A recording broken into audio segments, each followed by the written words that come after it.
नमस्कार, मैं हूं रुचा अनिरुद्ध और आप देख रहे हैं खबरें अनकही। सबसे पहले दिन की 3 बड़ी खबरें। वक्फ संशोधन कानून 2025 को रद्द करने से सुप्रीम कोर्ट ने इनकार कर दिया है। हालांकि अदालत ने इस कानून के कुछ प्रावधानों पर आंशिक रूप से संशोधन किया है और एक सेक्शन पर पूरी तरह से रोक लगा दी है। कोर्ट ने जिन बातों पर रोक लगाई है उनमें संपत्ति वक्फ करने के लिए कम से कम 5 साल मुस्लिम होने की शर्त सबसे अहम है। वहीं कोर्ट ने वक्फ संपत्ति का रजिस्ट्रेशन अनिवार्य करने वाले प्रावधान पर रोक लगाने से मना कर दिया है।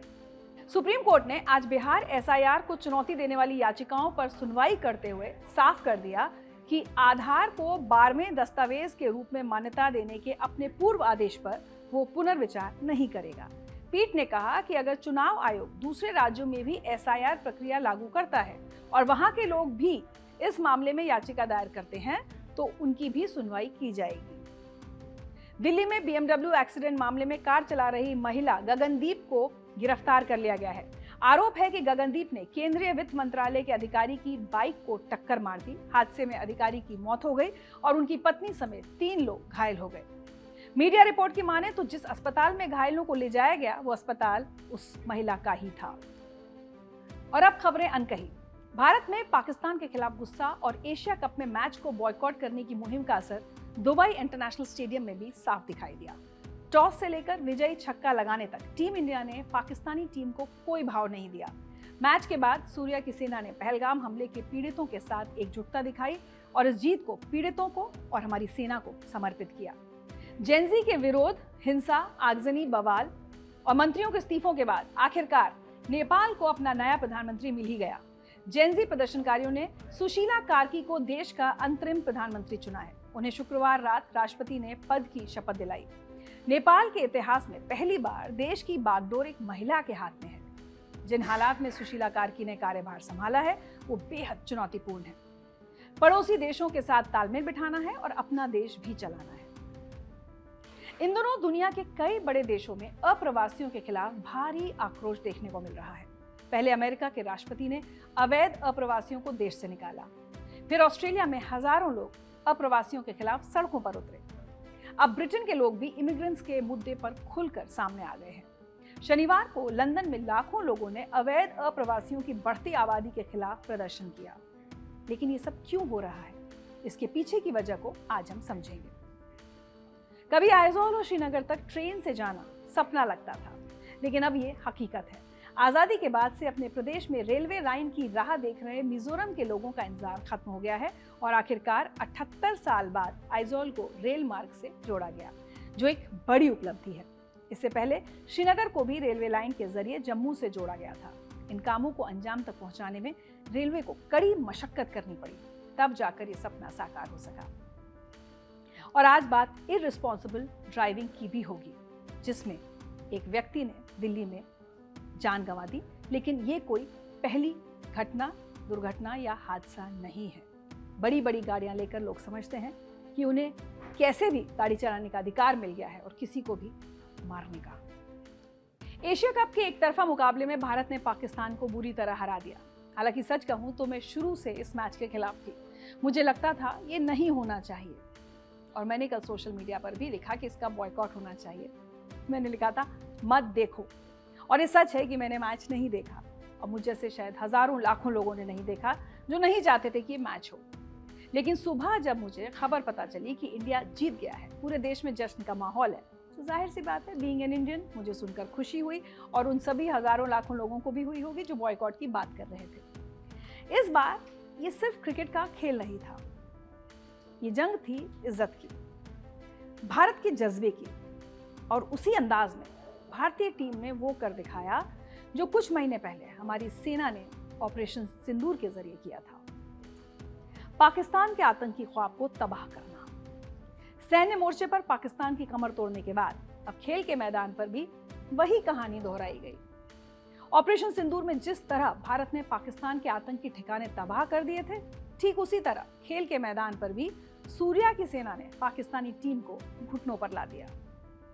आपको याद होगा कुछ समय पहले तक भारत पाकिस्तान के मैच को महामुकाबला कहा जाता था, लेकिन जिस तरह से पाकिस्तान की टीम का प्रदर्शन देखने को मिल रहा है लगातार कई मैचेस में, उससे लगता है कि अब भारत का पाकिस्तान से कोई मुकाबला है ही नहीं। तो महामुकाबला कैसा। दुबई में एशिया कप का छठा मैच खेला गया। इस मुकाबले में टीम इंडिया ने पाकिस्तानी टीम को 7 विकेट से मात दी। 25 गेंदें बाकी रहते जीत दर्ज की, जो T20 क्रिकेट में बड़ी बात होती है। लेकिन असली कहानी स्कोर कार्ड में नहीं, बल्कि पाकिस्तान की बेइज्जती में दर्ज थी। मैच से पहले ही पाकिस्तान का मनोबल टूट गया। टॉस के वक्त पाकिस्तानी कप्तान सलमान अली आगा आगे बढ़े, लेकिन भारतीय कप्तान सूर्य कुमार यादव ने उनसे हाथ मिलाने से साफ इनकार कर दिया। पूरा मैदान इस बात का गवाह बना और पाकिस्तान की इज्जत वहीं धरी की धरी रह गई। मैच के दौरान भी वही नजारा दिखा। आमतौर पर भारत पाकिस्तान मैच में खिलाड़ियों के बीच बातचीत होती है, दोस्ताना माहौल दिखता है, लेकिन इस बार भारतीय टीम का संदेश साफ था। जो आतंक फैलाता है उससे खेल भावना की उम्मीद मत करो। एक एक रन, एक एक विकेट पाकिस्तान को उसकी औकात याद दिला रहा था। पाकिस्तान टॉस जीतकर पहले बल्लेबाजी करने उतरा, लेकिन पूरी टीम बिखर गई। 20 ओवर में किसी तरह 127 रन बनाए। बल्लेबाजी में भी भारत ने इसे खेल खेल में निपटा दिया। ओपनर अभिषेक शर्मा ने 12 गेंदों में 31 रन ठोके और कप्तान सूर्य कुमार यादव ने अपने जन्मदिवस पर 37 गेंदों में नाबाद 47 रन बनाकर पाकिस्तान को हार का रिटर्न गिफ्ट दे दिया। 16वें ओवर की 5वीं गेंद पर सूर्या ने छक्का जड़ा और भारत ने जीत दर्ज की। लेकिन इसके बाद जो हुआ वो पाकिस्तान के लिए सबसे बड़ी बेइज्जती थी। कप्तान सूर्या ने शिवम दुबे का हाथ पकड़ा और सीधे ड्रेसिंग रूम में लेकर चले गए। पाकिस्तान के खिलाड़ी हाथ मिलाने का इंतजार करते रह गए, लेकिन भारतीय खिलाड़ी ड्रेसिंग रूम का दरवाजा उनके मुंह पर बंद कर चुके थे। भारतीय टीम का ड्रेसिंग रूम तालियों और जश्न से गूंज रहा था। बाहर पाकिस्तान शर्मिंदगी में पानी पानी हो रहा था। उनके कप्तान सलमान आगा तो गुस्से में पोस्ट मैच इंटरव्यू तक छोड़कर चले गए। पाकिस्तान क्रिकेट बोर्ड ने बाकायदा मैच रेफरी एंडी पाइक्रॉफ्ट से शिकायत की, लेकिन जवाब साफ था कि क्रिकेट के किसी भी नियम में हाथ मिलाना जरूरी नहीं है। भारत ने वही किया जो पाकिस्तान को उसकी जगह दिखाने के लिए जरूरी था। शानदार जीत के बाद कैप्टन सूर्य कुमार ने कहा कि हम पहलगाम आतंकी हमले के पीड़ितों के साथ हैं और ये जीत हमारे सभी सैनिकों के लिए है जो हमेशा पराक्रम और शौर्य की मिसाल पेश करते हैं। उन्होंने कहा, सेना हमें प्रेरित करती रहे और हम उनके चेहरे पर मुस्कान लाते रहें। यही वो जेस्चर है जो भारत को पाकिस्तान से कद में, सोच में, जज्बे में ऊंचा बनाता है। पाकिस्तान कितनी भी कोशिश क्यों ना कर ले, लेकिन भारत की बराबरी कभी नहीं कर सकता। आज पाकिस्तान की जमीन पर आतंकवाद है, उसकी अर्थव्यवस्था बर्बाद है और उसका इंटरनेशनल कद गिर चुका है। इसके उलट भारत है जिसने ऑपरेशन सिंदूर के बाद पूरी दुनिया का समर्थन पाया। भारत की सुरक्षा नीति की ताकत को मान्यता मिली और पाकिस्तान वहीं खड़ा रह गया, आतंकियों की ढाल बनकर। यही वजह है कि पाकिस्तान की दुर्गति क्रिकेट में भी हो रही है और कूटनीति में भी। ये जीत सिर्फ एक मैच की जीत नहीं थी, ये संकेत था कि जैसे क्रिकेट का खेल भारत ने पाकिस्तान से छीन लिया, वैसे ही आने वाले वक्त में पीओके पर पाकिस्तान का अवैध कब्जा भी छिन जाएगा। भारत ने साबित कर दिया है कि रणभूमि हो, खेल का मैदान हो या कूटनीति का मंच, पाकिस्तान की किस्मत में सिर्फ हार और बेइज्जती लिखी हुई है। याद रखिए, पाकिस्तान सिर्फ मैच नहीं हारा, वो मैदान में हारा, ड्रेसिंग रूम में हारा, स्पिरिट ऑफ गेम में हारा और इंटरनेशनल कूटनीति में भी हारा। ये जीत सिर्फ स्कोर की नहीं, ये जीत आत्मसम्मान की थी। ये जीत उस मैसेज की थी कि भारत अब हर मोर्चे पर पाकिस्तान को उसकी जगह याद दिलाएगा। पाकिस्तान चाहे क्रिकेट के मैदान में उतरे या दुनिया के मंच पर खड़ा हो, हर जगह उसकी हार तय है। वैसे मेरा ये मानना है कि मुझ जैसे बहुत सारे लोग जिन्हें ये लग रहा था कि मैच नहीं होना चाहिए, दूसरी तरफ वो लोग जो चाहते थे कि मैच हो और उसमें पाकिस्तान की हार हो। आखिर में हम दोनों, हम सब भारतीय ही तो हैं। नाराजगी जाहिर करने का हमारा तरीका अलग हो सकता है, लेकिन खुशी और जश्न मनाने में हम सब एक हैं और साथ हैं। नेपाल में सोशल मीडिया बैन के खिलाफ 8 सितंबर से शुरू हुए जेन ज़ी के आंदोलन ने महज 4 दिन में ही देश का नेतृत्व बदल दिया। युवाओं के आंदोलन ने केपी शर्मा ओली की सरकार को उखाड़ फेंका और सुशीला कार्की को प्रधानमंत्री की कुर्सी पर बिठा दिया। हालांकि युवाओं की पहली पसंद सुशीला कार्की नहीं थी। उनकी पहली पसंद काठमांडू के मेयर बालेन शाह थे, जिन्होंने इस आंदोलन का आह्वान किया था। लेकिन बालेन ने सत्ता संभालने से इनकार कर दिया, जिसके बाद सुशीला कार्की का नाम सामने आया। फिर बालेन ने भी अपना समर्थन सुशीला कार्की को दिया, जिसके बाद नेपाल में सियासी संकट पर विराम लगा। प्रधानमंत्री बनने से पहले सुशीला नेपाल सुप्रीम कोर्ट की चीफ जस्टिस रह चुकी हैं। वो भ्रष्टाचार के खिलाफ सख्त रवैये के लिए जानी जाती हैं। सुशीला जी के हाथों में नेपाल की कमान केवल इसी वजह से नहीं दी गई, इसके अलावा भी कई अहम फैक्टर्स हैं। जेन ज़ी आंदोलनकारियों की मांग थी कि 6 से 12 महीने के अंदर देश में आम चुनाव कराए जाएं ताकि लोकतंत्र स्थापित हो और जनता अपनी मर्जी से नई सरकार को चुन सके। आंदोलनकारियों की मांग थी कि नेपाल की संसद को भंग कर दिया जाए और ऐसी सरकार का गठन हो जो नागरिक और सेना दोनों को रिप्रेजेंट करे। पुराने दल और नेताओं की संपत्ति की जांच के लिए न्यायिक आयोग के गठन की मांग भी रखी गई। आंदोलन के दौरान हुई हिंसा की स्वतंत्र और निष्पक्ष जांच हो, इससे प्रभावित लोगों को न्याय मिले। इन सभी मांगों को मंजूरी मिलने के बाद ही सुशीला कार्की के हाथों में नेपाल की कमान सौंपी गई है। मजे की बात तो यह है कि जेन ज़ी ने अपना अंतरिम प्रधानमंत्री डिस्कॉर्ड नाम की मैसेजिंग ऐप के जरिए चुना। इस ऐप को शुरू में गेमर्स के लिए बनाया गया था, लेकिन अब यह सोशल प्लेटफॉर्म बन चुका है। इस पर लोग टेक्स्ट, वॉइस और वीडियो कॉल्स के जरिए बात कर सकते हैं। यहाँ ये याद रखना जरूरी है कि नेपाल के आंदोलन का कोई एक नेता नहीं था, इसलिए आंदोलनकारी डिस्कॉर्ड पर इकट्ठा हुए और एक ग्रुप, या जिसे वो सर्वर कहते हैं, वो बनाया गया, जिसमें 1 लाख से ज्यादा लोग शामिल हुए। इसी ग्रुप पर नई सरकार के लिए नामों पर चर्चा हुई। कई नाम सामने आए, लेकिन आखिर में सुशीला कार्की के नाम पर सहमति बनी। ये इतिहास में पहली बार हुआ है जब किसी देश के नेता का चयन एक डिजिटल प्लेटफॉर्म पर हुई वोटिंग के माध्यम से हुआ। डिस्कॉर्ड पर हुई इस अनौपचारिक वोटिंग ने न सिर्फ नेपाल में बल्कि पूरी दुनिया में चर्चा बटोरी। जेन ज़ी का कहना था कि बस सोशल मीडिया बैन के खिलाफ जनता सड़कों पर नहीं उतरी। जनता की सड़क पर उतरने की प्रमुख वजह थी भ्रष्टाचार, और इसी के कारण केपी शर्मा ओली को सत्ता से बेदखल किया गया है। ओली की सरकार का गिरना चीन के लिए एक बड़ा झटका माना जा रहा है। ओली को चीन समर्थक नेता माना जाता था और उन्होंने अपने कार्यकाल में चीन के साथ करीबी संबंध बनाए थे। दिसंबर 2024 में ओली ने नेपाली प्रधानमंत्रियों की परंपरा तोड़ते हुए भारत के बजाय चीन की पहली यात्रा की थी। उन्होंने चीन के बेल्ट एंड रोड इनिशिएटिव के तहत कई परियोजनाओं पर हस्ताक्षर किए थे। अब सुशीला कार्की के सत्ता में आने से स्थिति बदल सकती है। कार्की ने खुद को भारत की मित्र बताया है और कहा है कि वो प्रधानमंत्री मोदी का सम्मान करती हैं। उन्होंने कहा, मैं मोदी जी को नमस्कार कहूंगी, उनके बारे में मेरी अच्छी राय है।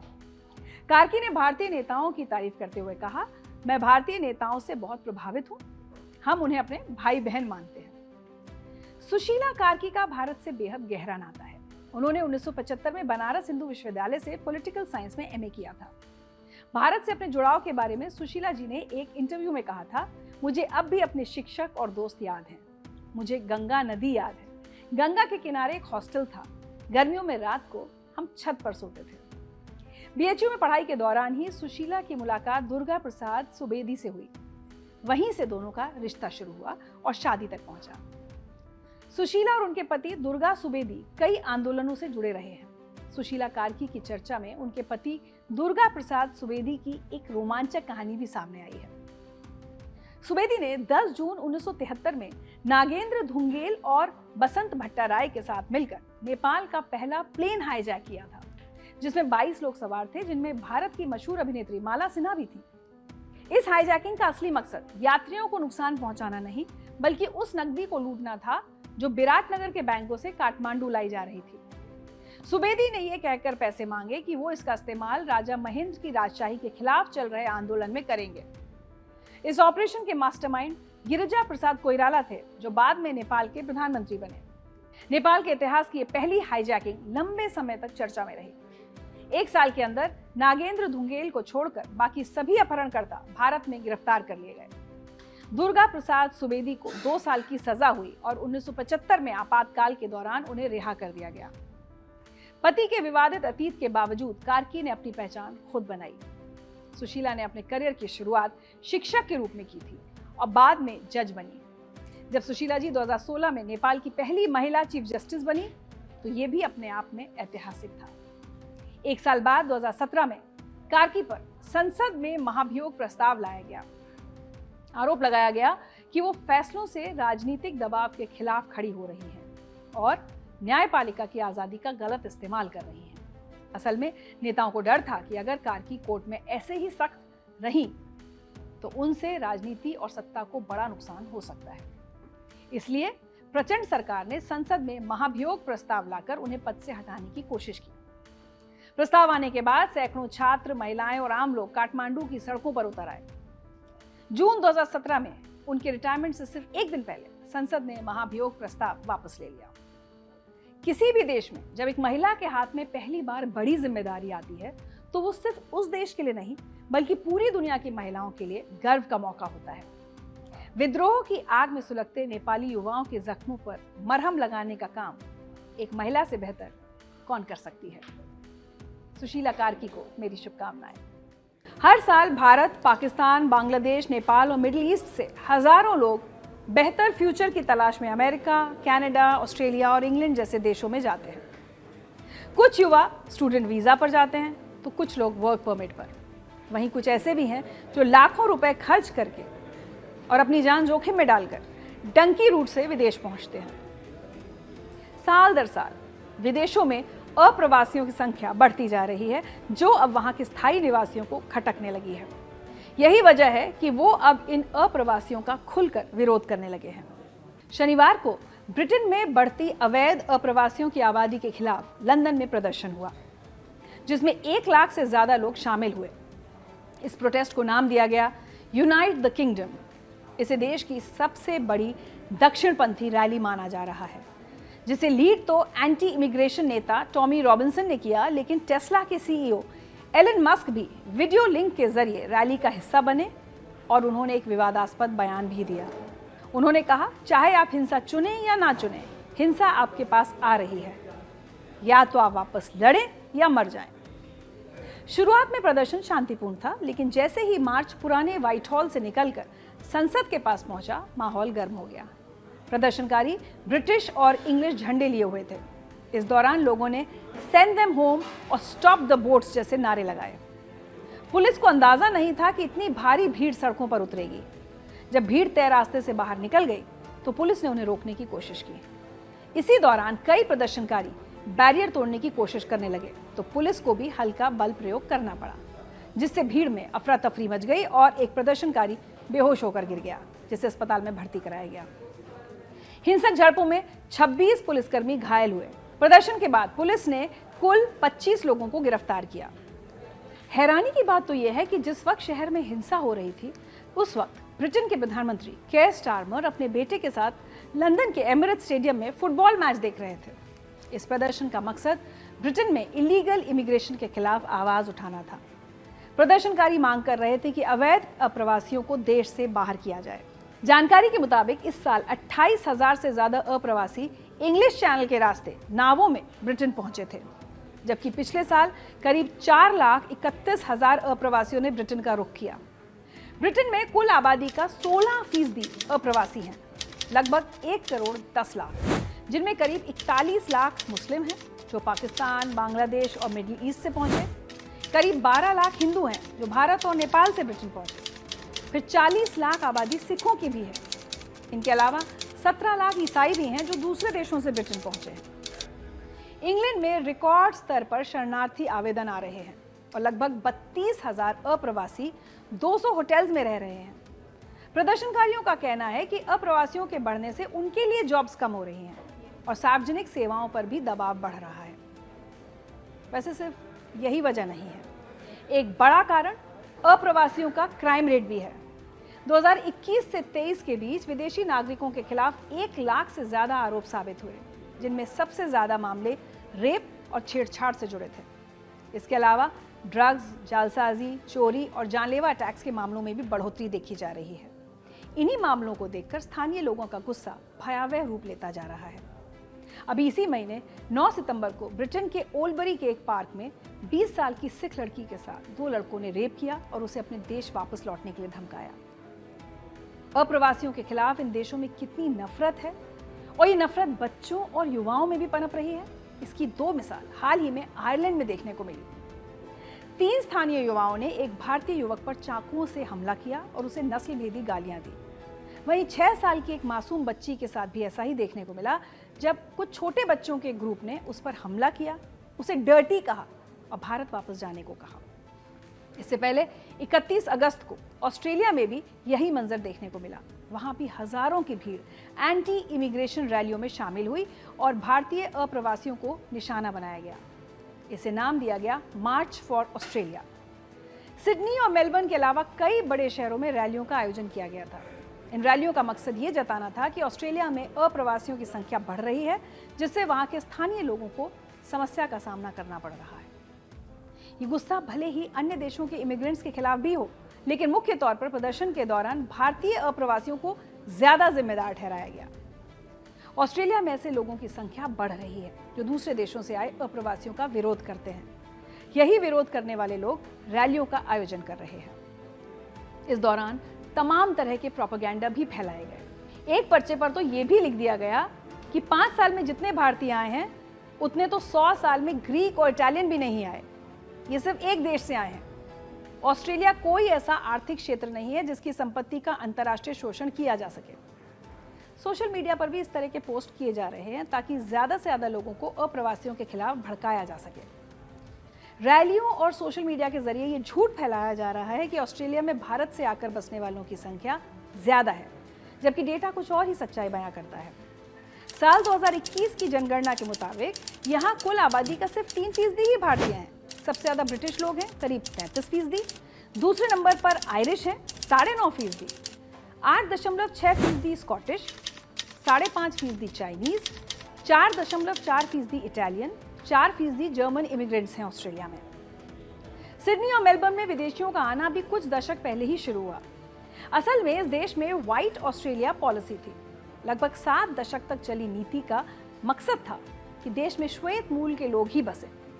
इस कानून के चलते एशियाई या अफ्रीकी लोगों को वीजा या नागरिकता नहीं मिल पाती थी। 60 के दशक में दुनिया में बड़े बदलाव दिखने लगे। नस्लभेद के खिलाफ ज्यादातर देश लामबंद हुए। दबाव ऑस्ट्रेलिया पर भी पड़ा, लेकिन यही अकेला कारण नहीं है।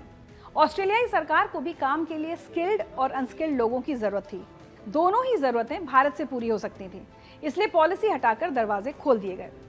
फिर सड़कों और नौकरियों में भारतीय चेहरे बढ़ने के साथ ऑस्ट्रेलिया में उनके खिलाफ गुस्सा भी दिखने लगा।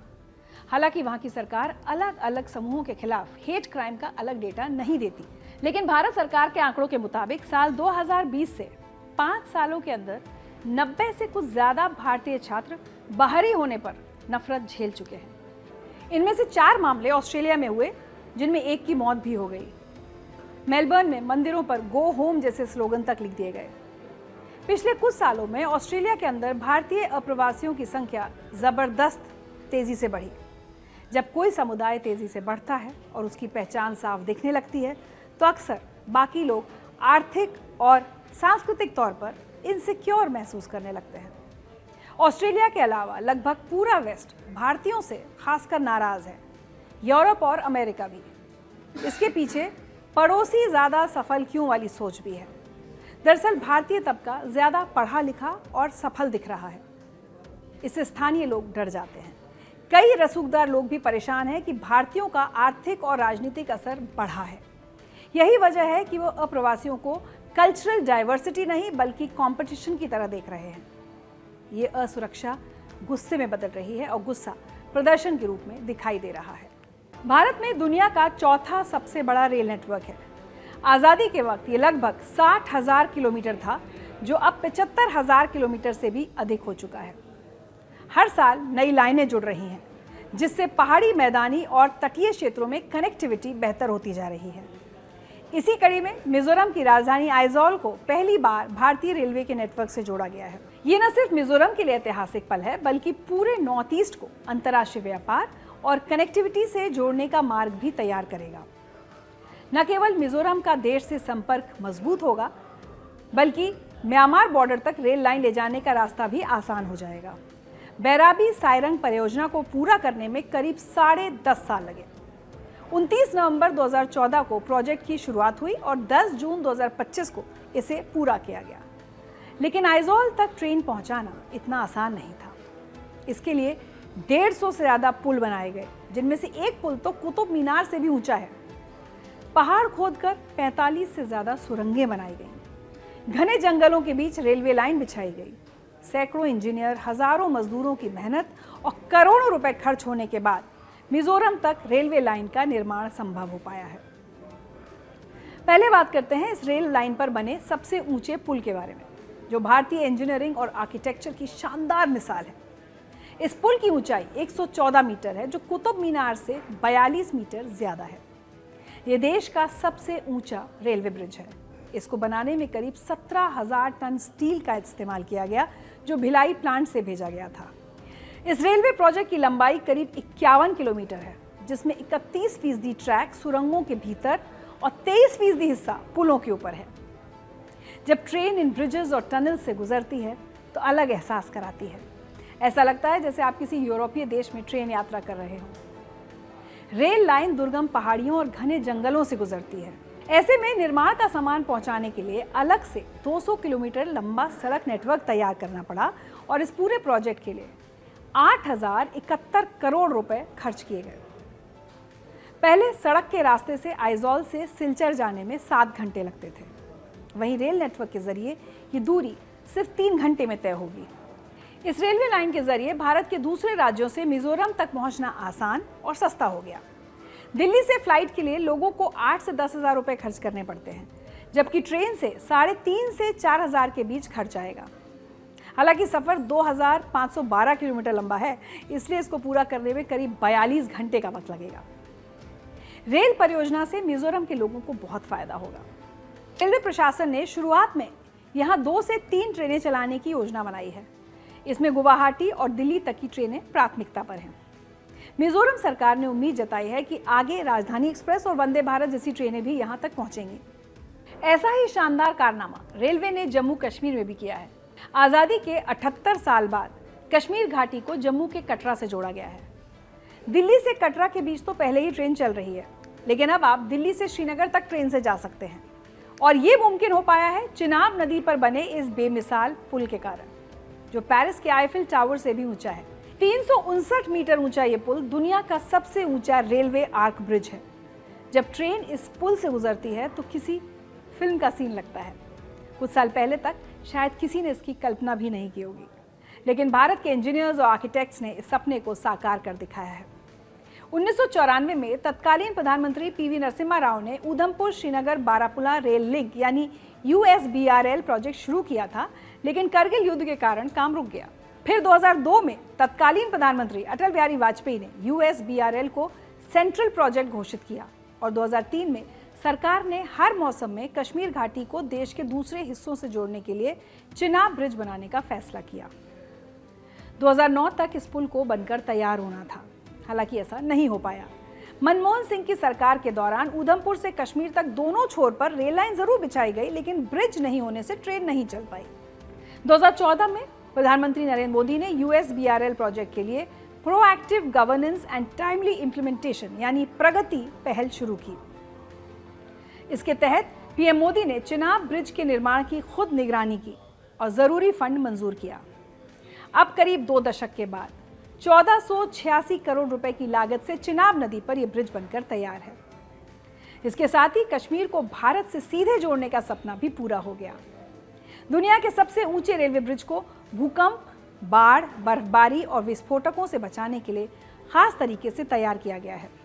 ब्रिज का इलाका भूकंप के जोन 4 में आता है, लेकिन इसे भूकंप क्षेत्र 5 के लिए डिजाइन किया गया है, यानी ये भूकंप के लिहाज से काफी सुरक्षित है और रिक्टर स्केल पर 8 की तीव्रता वाले भूकंप को भी आसानी से झेल सकता है। इस ब्रिज को अगले 120 साल के लिए बनाया गया है। DRDO की मदद से इस ब्रिज को ब्लास्ट लोड के लिए भी डिजाइन किया गया है, यानी 40 किलोग्राम या इससे ज्यादा विस्फोटक होने पर भी इस ब्रिज पर ब्लास्ट का कोई असर नहीं पड़ेगा। इस ब्रिज के जरिए सेना और अर्धसैनिक बलों की तेजी से आवाजाही संभव हो पाई है। संघर्ष या बिगड़ते हालात के दौरान जल्दी से डिप्लॉयमेंट हो सकेगा। इससे सीमावर्ती इलाकों में सेना की पहुंच मजबूत हो गई है। जम्मू से श्रीनगर का सफर अब केवल 3 घंटे में पूरा हो जाता है, जबकि पहले लगभग 7 घंटे लगते थे। पहाड़ी सड़क मार्ग के मुकाबले ट्रेन की यात्रा काफी सुरक्षित और सुकून भरी है। मिजोरम और कश्मीर के रेलवे लाइन से जुड़ने के बाद अब सिर्फ सिक्किम ही एकमात्र ऐसा राज्य बचा है जहां अभी तक ट्रेन नहीं पहुंची है। उम्मीद करेंगे कि ये भी जल्द पूरा हो। देश की राजधानी दिल्ली में 14 सितंबर की रात रोंगटे खड़े कर देने वाला दर्दनाक हादसा हुआ, जिसमें भारत सरकार के वित्त मंत्रालय में बतौर डिप्टी सेक्रेटरी तैनात नवजोत सिंह की मौत हो गई, जबकि उनकी पत्नी गंभीर हालत में अस्पताल में भर्ती हैं। जिस वक्त नवजोत सिंह अपनी पत्नी के साथ बंगला साहिब गुरुद्वारे से लौट रहे थे, तभी तेज रफ्तार BMW कार ने उनकी बाइक को टक्कर मार दी। कार की स्पीड इतनी ज्यादा थी कि टक्कर मारने के बाद वो भी पलट गई और नवजोत सिंह की बाइक उसके नीचे दब गई, जबकि नवजोत और उनकी पत्नी सड़क पर खून से लथपथ हालत में पड़े थे। इस दौरान वहां से गुजरने वाले कुछ लोग वीडियो बना रहे थे, तो कुछ राहगीर दोनों को बचाने के लिए दौड़े। कार एक महिला चला रही थी और उसके साथ उसका पति भी मौजूद था। हादसे के बाद नवजोत और उनकी पत्नी को 22 किलोमीटर दूर GTB नगर के एक अस्पताल में ले जाया गया, जहां नवजोत सिंह ने दम तोड़ दिया। अब परिवार वाले सवाल उठा रहे हैं कि आखिर उन्हें इतनी दूर क्यों ले जाया गया, पास के किसी अस्पताल क्यों नहीं ले जाया गया। मीडिया रिपोर्ट्स में दावा किया जा रहा है कि वो अस्पताल उस महिला का ही था जो कार चला रही थी। इस साल 31 मार्च की बात है। नोएडा के सेक्टर 94 में दीपक नाम के लड़के ने लिम्बोर्गिनी कार को फुटपाथ पर चढ़ा दिया, जिसमें 2 मजदूर जख्मी हो गए और असंवेदनशीलता इतनी ज्यादा कि बाहर निकलकर पूछने लगा, किसी की मौत हुई क्या। 10 मार्च 2025 को चंडीगढ़ के सेक्टर 4 में एक पोर्शे कार ने पेट्रोल पंप के पास 2 स्कूटर सवारों को रौंद डाला, जिसमें 24 साल के एक लड़के की मौत हो गई और 2 महिलाएं घायल हुई थीं। पुणे का पोर्शे कार हादसा तो आपको याद ही होगा। पिछले साल 18 मई को यह एक्सीडेंट काफी चर्चा में रहा था।